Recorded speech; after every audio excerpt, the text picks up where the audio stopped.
Sevgi iki cür olur da. Bir var ki, sen özünü sevirsən, niye sevirsən? Yani özünküləşdirmək üçün sevirsən.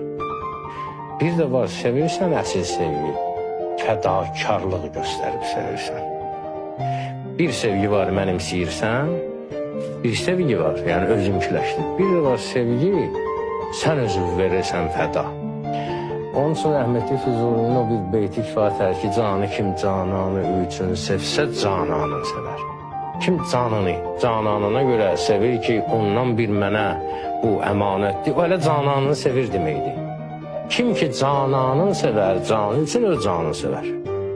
Məlum, kim ki cananı sevir, öz canına göre özünü sevir.